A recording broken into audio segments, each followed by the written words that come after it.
बिस्मिल्लाहिर्रहमानिर्रहीम। मुफीद मालूमाती टीवी में खुश आमदीद। आज की मुफीद मालूमात में गर्मियों में सूरज की ख़तरनाक शुआओं से बचने का सन ब्लॉक। गर्मियाँ आ चुकी हैं, घर से निकलते ही सूरज की ख़तरनाक शुआओं का सामना करना पड़ता है। ऐसे में बग़ैर सन ब्लॉक या सन स्क्रीन के घर से निकलने का मतलब है कि अपनी जिल्द को नुकसान पहुँचाना। लेकिन हमारे यहाँ अभी लोगों को इस बारे में इतनी मालूमात नहीं है, या फिर अच्छे सन ब्लॉक या सन स्क्रीन लेना इनके लिए मुमकिन नहीं होता। सूरज की रोशनी हमारे जिस्म के लिए बहुत ज़रूरी है। ये हमारी हड्डियों की मजबूती के लिए बहुत अहम है। इसकी कमी से हमारी हड्डियाँ कमज़ोर हो जाती हैं। जिन ममालिक में सूरज की रोशनी कभी कभार नसीब होती है, वहाँ लोगों में डिप्रेशन का मर्ज़ ज़्यादा होता है। लेकिन जब यही रोशनी भरी दोपहर में हम तक पहुँचती है तो ये हमारी जिल्द को नुकसान पहुँचाती है और इसे झुलसा देती है, जिससे जिल्द के बहुत से दूसरे मसाइल पैदा हो जाते हैं।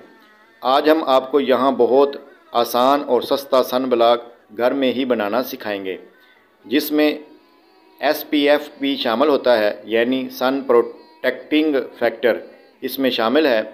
इस सन ब्लॉक को बनाने के लिए आपको चाहिए अज्जा। नंबर 1, एलोवेरा जेल बाज़ार वाला 1/4 कप। नंबर 2, नारियल या बादाम का तेल 1/4 कप।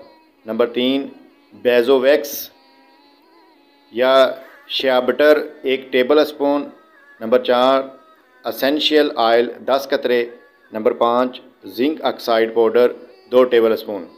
बनाने का तरीका और इस्तेमाल।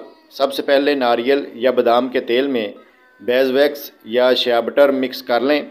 ये आसानी से मिक्स नहीं होता, इसलिए इसको डबल बॉयलर में रख कर पहले नरम कर लें, फिर मिक्स कर लें अच्छी तरह। जब मिक्स हो जाए तो इसमें एलोवेरा जेल मिक्स करें।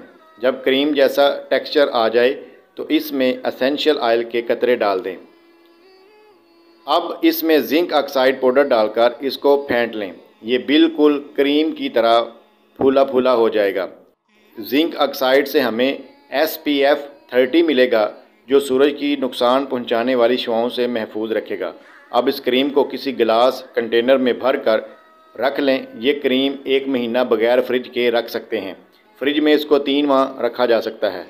टिप: खाना पकाते हुए भी सन ब्लॉक का इस्तेमाल ज़रूर करें, क्योंकि जो ख़वातीनो हज़रात चूल्हे के आगे ज़्यादा वक्त गुजारते हैं, इनके चेहरे पर झाइयाँ पड़ जाती हैं और चेहरे की जिल्द भी ख़राब हो जाती है। इसलिए खाना पकाते वक्त भी सन ब्लॉक का इस्तेमाल ज़रूर करना चाहिए। दोस्तों, अगर मेरी वीडियो पसंद आई हो तो इसे अपने दोस्तों तक ज़रूर शेयर कीजिएगा और हमारे चैनल को सब्सक्राइब कीजिएगा। शुक्रिया।